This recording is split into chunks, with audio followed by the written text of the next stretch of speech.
nature, food, and history meet in one stone. Join us for a full day of discovery.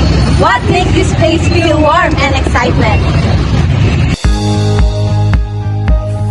The Balanga Cathedral, also known as a Cathedral Shrine of St. Joseph, is the main church of Diocese of Balanga. Nearby is Galleria Victoria, a 4-story mall with shops, food places, and event spaces. At Plaza Mayor, the city recently opened the Christmas season with a grand switch on of lights.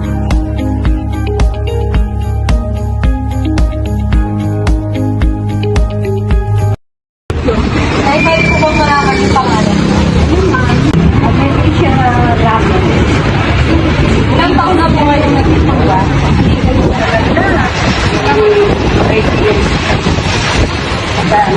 Nagtatanim kami sa aming baryo.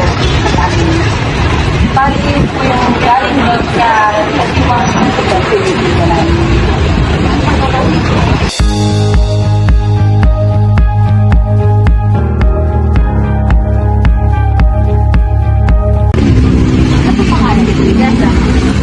Gano'n na po kayo kapag ano po yung mga butas na mabenta?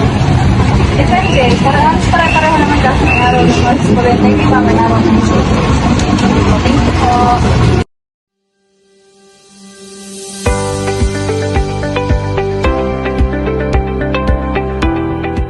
Hello guys, nandito tayo ngayon sa Balanga Public Market kung saan dito natin mabibili ang pinagmamalaking produkto ng Balanga.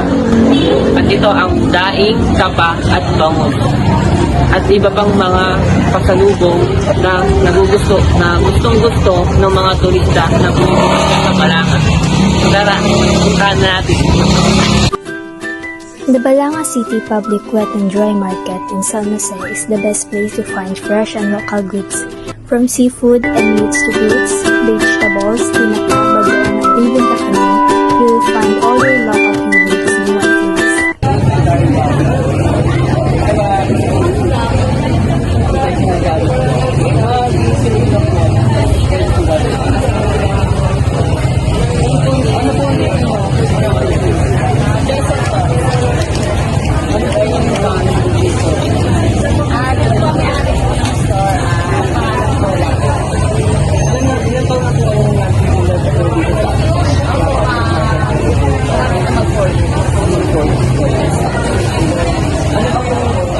Pinakamaganda nito.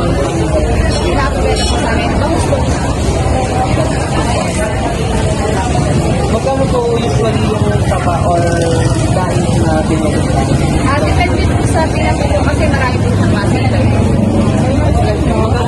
Tulad po ang ganun gusto for gusto po ngayon ng kilo. Kasi yung bawas po meron po kahit 200. Ang kilo po natin is 300, 400. Depende po sa laki. Ano po yung maririnig dito mga portal na bibili po dito sa Balanga? Usually po talaga dinadayo po yung store natin. Ito yung face po namin yung Balanga sa tuloy natin. Kasi po, yung ano po niya matabak po. Gawang Balanga dito? Yes, it's true.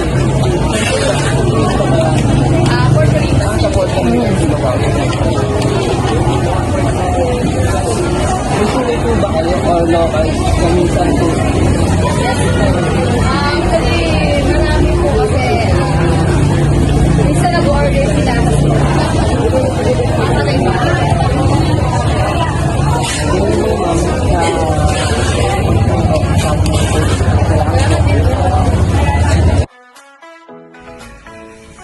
The Balanga Wetland and Nature Park is a protected sanctuary that hosts thousands of migratory birds every year and celebrates them through the Ibong Dayo Festival. Visitors can enjoy viewing decks, picnic huts, and peaceful bird watching, especially early in the morning or late afternoon. There's a small 10% environmental fee for park maintenance.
Bataan World War II Museum, located behind Balanga Elementary School, honors the Filipino and American heroes of 1942. This is a where Major General Edward E. King Jr.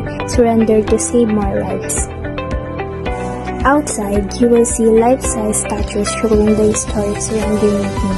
Photos and videos are not allowed inside, but you can take pictures outside.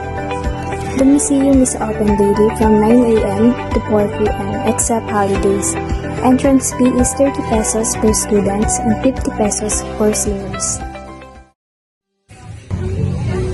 The night market is a fun and busy place filled with lights, food, and small shops. Every night, many people come here to eat, walk around, and enjoy the cool evening.